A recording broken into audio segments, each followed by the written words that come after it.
Hey, what's up guys, welcome back to another mini review, and today we're going to be taking a look at the DJI Mini 3 Pro. As always with these mini reviews, I will not be covering the full specifications of these products, but I would rather only be touching on the most essential functions as it relates to a common user. So let's get into it. The Mini 3 Pro is the big brother to the Mini 2 and the Pro version of the newly released Mini 3. It looks very similar to the Mini 3 but has a few pro features. Released back in May 2022, this tiny drone weighs just under 250 grams, which means that you do not require a special permit to fly in some countries and spaces. However, do keep in mind that you are always responsible in every airspace that you're flying in, so please check your surroundings before flying and during flights. Let's get into the specs. Physically, this thing is small, but do not be deceived because it packs a lot of punches. At just about 6 inches long when folded and weighing under 250 grams, it is equipped with tri-directional obstacle sensing. This simply means that there are forward, backwards, and downward sensors in this drone to prevent it from accidentally crashing into an obstacle in any of those directions. It's not perfect, so of course you can still crash this drone, but it does a pretty good job at avoiding obstacles when flying. Battery life can last up to 34 minutes based on flight conditions, but you can also upgrade to the Flight Battery Plus for extended flight time of up to 47 minutes.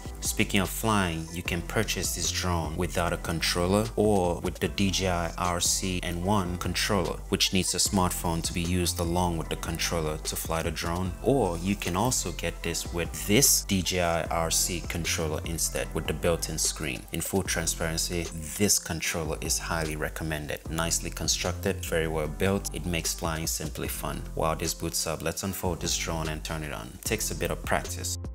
All you really need to do is unfold it one arm after the other. One more impressive thing about this controller is the 5.5-inch high-definition screen. At 1080p resolution, the image and video quality from the drone can be clearly seen on the controller. With about 1000 nits of brightness, you can easily use this under direct sunlight with no problems. The lens on this drone is very good. In fact, for a drone of this caliber, I would dare say that it probably has the best camera in its class. It has a 1/1.3 sensor, pretty big sensor, which is capable of shooting 12 megabit pictures and raw shots of 48 megabit pictures as well. For video, this shoots up to 4K 60 frames per second and also buttery smooth slow motion at 1080p 120 frames per second. One of the coolest thing about this camera is the ability to easily go from a landscape or horizontal shots to portrait or vertical shots with a single click. So if you need to shoot for your Instagram stories or YouTube shorts, you can easily rotate the camera in flight. It's pretty dope. Final thoughts on this drone: it has pro level features packed into a small body. For a starting price of $759 USD, you can't really beat it. If you want to save a couple of more dollars, you can go for the Mini 3, provided you are okay with losing some features like the forward and backward obstacle sensing and the ability to record in 4K 60 frames per second. The Mini 3 only does 4K 30 frames per second.